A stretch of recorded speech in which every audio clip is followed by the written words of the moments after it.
In 1991, a professor confirms that his hibernation experiment is a success after waking up a chimpanzee who hibernated for 6 months.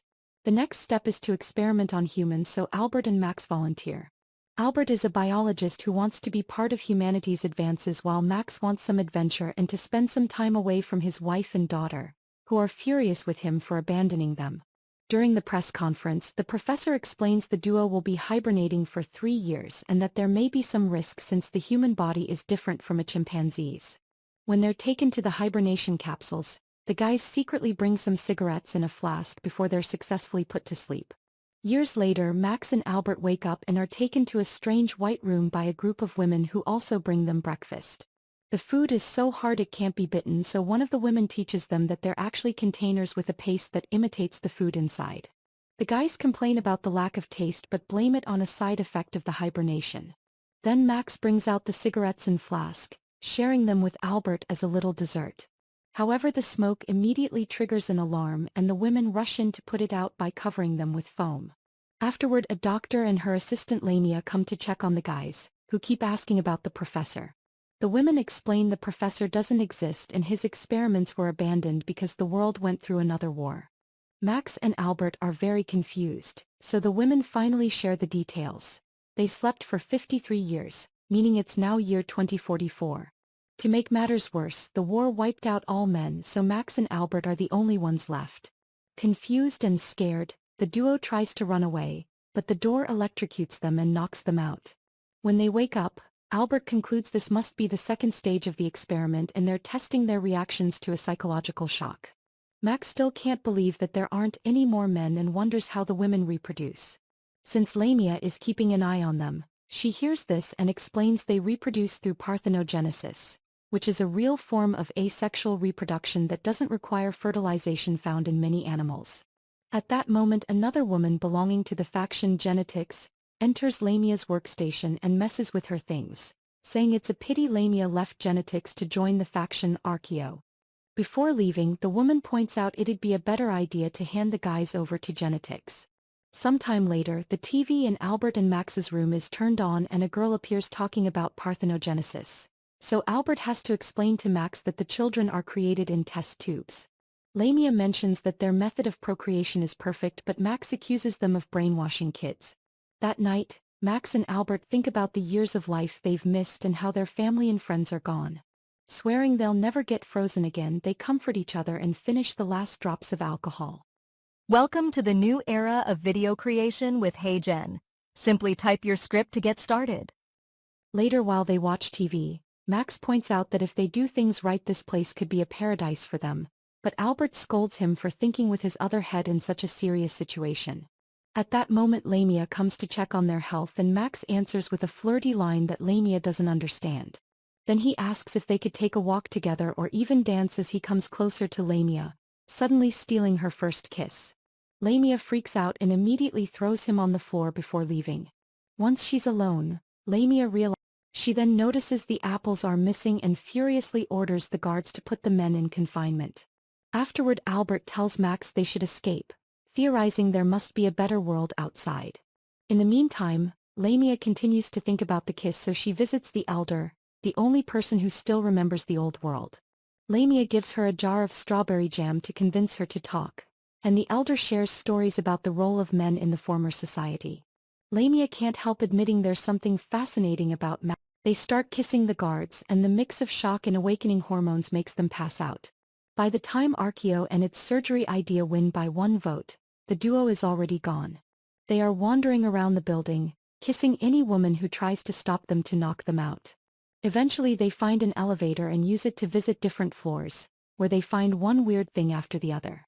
When they reach an area deep underground, they discover a mine shaft plus a few items on the floor like a boot, a bottle of alcohol, and a newspaper from 1993 that mentions the beginning of the war. At that moment, the security team finds them, so the duo runs and escapes through a waste chute.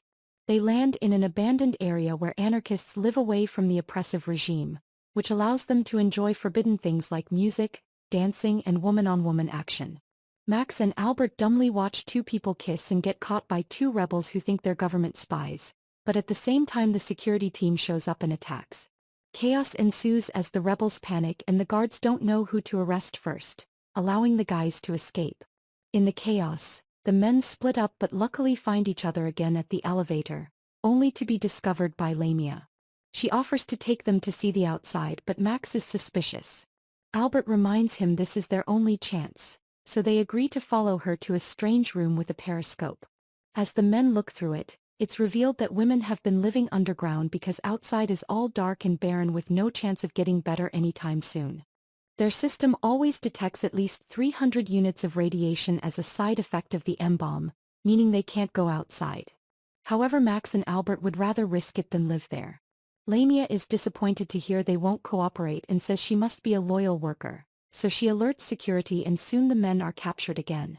Emma and another woman congratulate Lamia for her sneaky plan and give her a pin that represents a promotion, but Lamia doesn't feel happy or proud. Then Lamia is asked to hand over all the data she has collected on the men because genetics will be taking over her work since the guy's attempt to escape has marked them as dangerous. A furious Lamia tries to argue against it because she had been working on a dissertation about the men, but Emma teases her by saying they'll have to take that too. Upset, Lamia throws away the pin.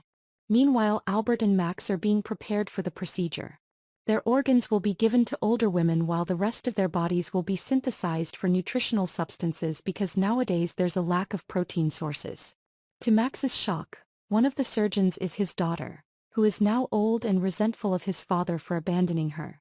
Before the procedure can begin, Lamia sneaks into the operating room to get her revenge on genetics by sabotaging the surgery and helping the guys escape.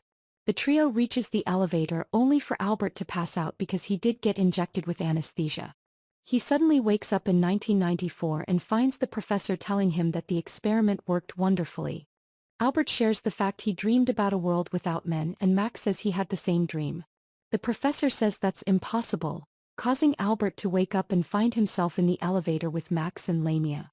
Afterward, Lamia takes them back to the periscope room, where she threatens the guards and makes them take off their special suits. After the guys put the suits on, Lamia tries using the system to send them to the surface, but a guard says a password is needed and only Her Excellency knows it. Frustrated, Max curses aloud and the computer reacts because that bad word turns out to be the password. At that moment, Lamia decides to go with them and also puts on a suit.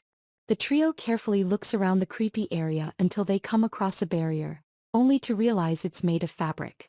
They use a knife to cut it and cross it, which allows them to find out the truth. The world is just fine, and what they saw on the periscope had been the creepy room with a painted wasteland to brainwash the citizens of the underground base. The group explores the beautiful nature and enjoys the warm sunlight until they realize the suits are running out of oxygen. Suddenly Max sees a bird fly by and removes his suit, confirming the air is fine. After the others also take off their suits, they continue to advance and find a wall, which they climb over to discover a beautiful house. They immediately get themselves comfortable and grab fresh food from the fridge, which surprises Lamia with its amazing taste. Meanwhile, in the underground base, Emma volunteers to take the risk and puts on the suit to go after the group. Eventually she finds the house and sees the trio, but at that moment she passes out because her suit is losing oxygen. Albert picks her up and takes her into the house to help her regain consciousness. When she wakes up, Emma demands to be taken back to the base and starts struggling against Albert to escape. Their movement causes them to accidentally turn on the TV, which shows an official government broadcast that announces Lamia and Emma are dead. Then there's an interview with a fake Max and Albert, who say they're happy to be women now. This shows Emma that her government has been brainwashing her, so she agrees to stay with Albert while Max takes Lamia to a bedroom so they can finally do the dirty.